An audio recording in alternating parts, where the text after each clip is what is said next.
Chapter mathematics का शुरू करने वाले हैं क्लास 10th का। और वो नंबर क्या है? Real number. उस चैप्टर का नाम क्या है? Real number. रियल नंबर क्या होते हैं, इसको सॉल्व कैसे करते हैं, कई सारी चीजें हैं, हम आगे पढ़ेंगे। तो सबसे पहले हम देखते हैं रियल नंबर्स किन किन नंबर से मिलके बना हुआ है। डेफिनेशन पे बाद में जाएंगे, पहले ये जानते हैं कि वो होता क्या है। रेशनल नंबर, इर्रेशनल नंबर को दोनों को मिला के जो नंबर तैयार होता है उसको हम रियल नंबर बोलते हैं। रेशनल नंबर और इर्रेशनल नंबर को जब हम दोनों मिला देते हैं तब जाके रियल नंबर होता है। ठीक है, रेशनल नंबर हमको पता है p/q के फॉर्म का होता है, जहां पे q क्या है? Is not equal to 0। q 0 के बराबर नहीं होता है। p and q are coprime numbers. Coprime numbers होते हैं, ये बहुत इंपॉर्टेंट है।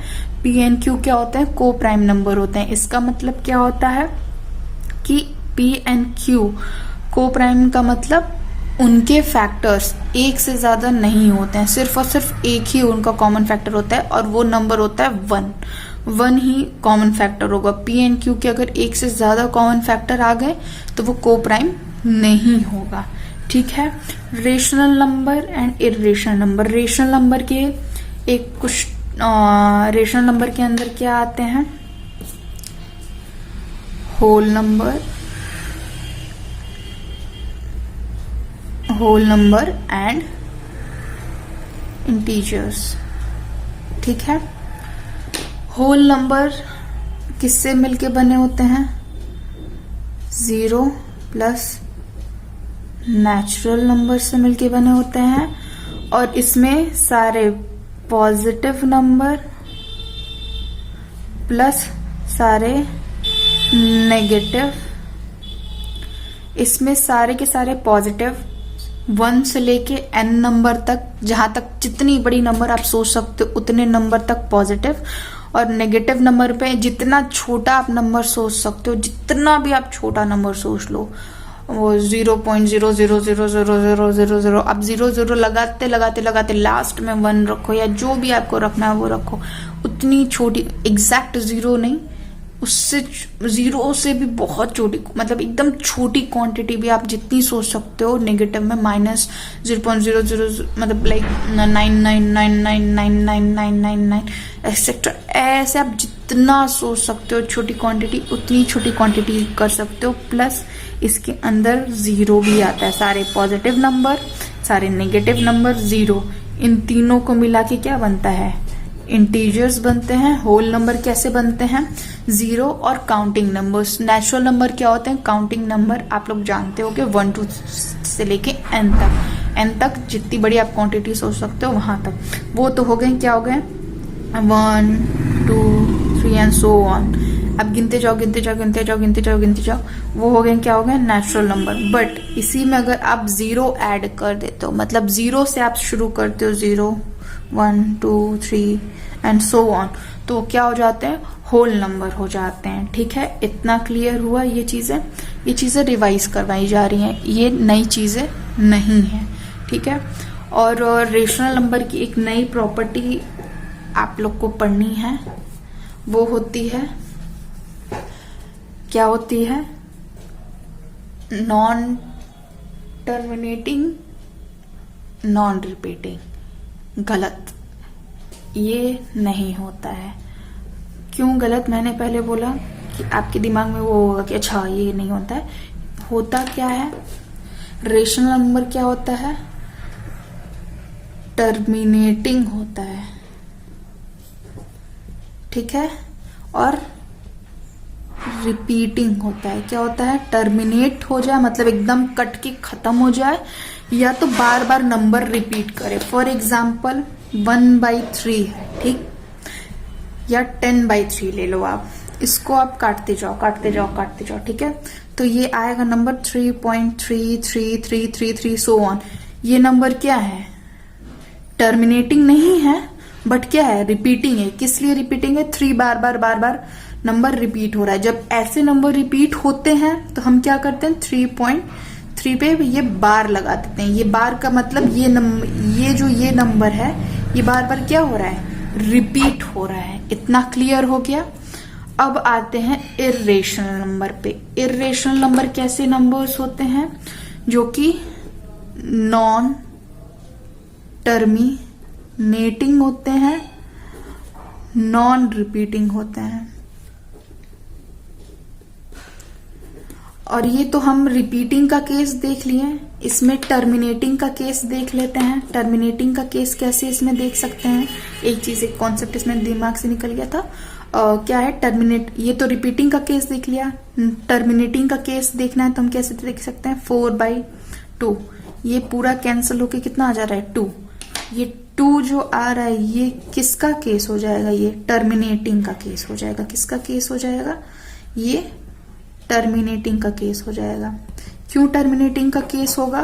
क्योंकि इसमें क्या हो रहा है, 4 से एकदम एग्जैक्ट 2 इसको क्या कर दे रहा है? डिवाइड कर दे रहा है और एग्जैक्ट हमको एक नंबर मिल रहा है। ये पूरा कट के एक हमको एक आंसर पूरी तरीके से मिल गया है। इस वजह से इसमें देखते हैं नॉन टर्मिनेटिंग, नॉन रिपीटिंग, बहुत सारी चीजें होती हैं। ठीक है, तो इसमें क्या है, जैसे कोई नंबर ले लेते हैं 143/3। इसको जब आप सॉल्व करोगे तो ये टर्मिनेट नहीं होगा। ये कुछ आएगा, कितना आएगा? आप डिवाइड करो इसको, एक बार सोचो। ये आएगा 4 टाइम्स में जाएगा, फिर ये 23 7 टाइम्स में 0.666 ऐसे ऐसे कुछ होता जाएगा। ठीक है, तो 63 समथिंग इस टाइप से आता जाएगा। जो नंबर 1.02348136 ऐसे नंबर्स होते जाएंगे तो ये क्या हो जाएगा? नॉन रिपीटिंग है, नॉन टर्मिनेटिंग। मतलब इसमें 20 या 2023 या कोई भी नंबर क्या हो रहा है? रिपीट नहीं हो रहा है। ये देखो 3 और 3 रिपीट हुआ है, इसको नहीं देखते हैं। जैसे कि हमने देखा था 3.3333 एंड सो ऑन, ये 3 रिपीट हो रहे थे। या 3.030303 रिपीट हो रहे हैं। इतनी दूर आके ये नंबर वापस से रिपीट हो रहा है, इसको नहीं देखा जाता है, इस चीज को देखी जाती है। ये नंबर ना ही रिपीटिंग है ना ही टर्मिनेटिंग है। ये क्या है? Non terminating, non repeating numbers हैं। इस वजह से इन नंबर्स को हम क्या कहते हैं? इर्रेशनल नंबर्स होते हैं। इर्रेशनल के एग्जाम्पल्स क्या क्या होते हैं? √2, √3, पाई, ये सारे क्या हैं? इर्रेशनल नंबर्स हैं।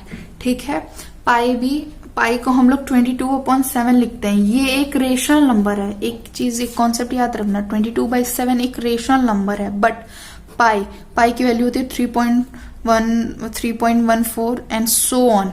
ये रिपीट नहीं करता है। 3 2 समथिंग इस टाइप से होता है, ये रिपीट नहीं करता है। बट 22/7 p/q का फॉर्म है और q is not equals to 0। इस वजह से ये रेशनल हो जाता है और ये पाई इर्रेशनल होता है। ये चीज आप लोग एकदम दिमाग में बैठा लीजिएगा। ठीक है, अब हम देखते हैं नया कॉन्सेप्ट जो कि है यूक्लिड्स डिवीजन लेमा। ये हमारा एक नया टॉपिक है। इसमें क्या देख रहा है? यूक्लिड्स डिवीजन लेमा होता क्या है, पहले हम इसको देखते हैं। ठीक है, यूक्लिड्स डिवीजन लेमा क्या बोलता है कि for any 2 positive integers a and b there exist integers q and r such that a is equals to bq plus r। मतलब क्या है कि कोई भी दो पॉजिटिव इंटीजर्स हैं a एंड b। कैसे इंटीजर्स हैं? पॉजिटिव इंटीजर्स हैं। वहां पे क्या एग्जिस्ट करेगा? 2 इंटीजर्स एग्जिस्ट करेंगे। कैसे इंटीजर्स? 2 इंटीजर्स, कोई भी q एंड r। हम एग्जाम्पल से अभी आपको और समझाएंगे, पहले आप इस डेफिनेशन को देखिए। क्या है? There exist integers q and r। दो ऐसे कोई भी q एंड r इंटीजर्स लेते हैं, आप कोई भी मन में ले सकते हैं। सच दैट वो कैसा एक इक्वेशन फॉर्म करेंगे?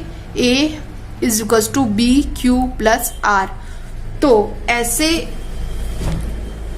चीजों को हम क्या कहते हैं? Euclid's division lemma. एग्जाम्पल देखते हैं क्या लिखा हुआ है यहाँ पे। यूक्लिड डिवीजन लेमा को आप नंबर्स के फॉर्म में देखेंगे तो आपको ज्यादा अच्छे से समझ में आएगी। तो ये क्या है, यूक्लिड्स डिवीजन लेमा क्या है, स्टेट क्या करता है, दो पॉजिटिव इंटीजर्स हैं कोई भी a एंड b, वहां पे हमेशा एक दो इंटीजर्स ऐसे होंगे जिसको कि हम a और b को इस रिलेशन के फॉर्म में क्या कर सकते हैं, लिख सकते हैं। फॉर एग्जाम्पल यहाँ पे हमको क्या दिया है, दो नंबर्स दिए हैं 23 एंड 5। अब हमको इसको किस फॉर्म में लिखना है, a is equals to b q plus r. तो हम बचपन में पढ़े हैं तो हम इसको कैसे लिख सकते हैं, 23 को अगर हम a सपोज कर ले रहे हैं, ठीक, let us suppose a is equals to 23 and b is equals to 5। क्या हम समझ रहे हैं, a को अगर हम 23 मान ले रहे हैं, b को हम क्या मान ले रहे हैं,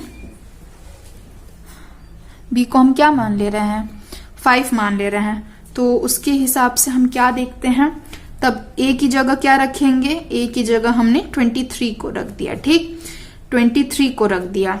अब हम 23 को कैसे लिख सकते हैं, ऐसे लिख सकते हैं 20 प्लस 3, ऐसे लिख सकते हैं, ये सबको पता है। और 5 के टेबल में 20 कितने टाइम्स में आता है, हम लोग को ये भी पता है। 5 के टाइम्स में 20 कब आता है, 4 टाइम्स में आता है। तो b की वैल्यू हमारे पास कितनी है, 5 दी हुई है, ठीक है। इसको हम कैसे लिख सकते हैं, 20 प्लस 3, ठीक। तो अब इसको क्या करेंगे, b की वैल्यू हमारे पास कितनी है, 5। अब 5 के टेबल में 20 कितने टाइम्स में आता है, 4 टाइम्स में आता है, ठीक, और प्लस 3।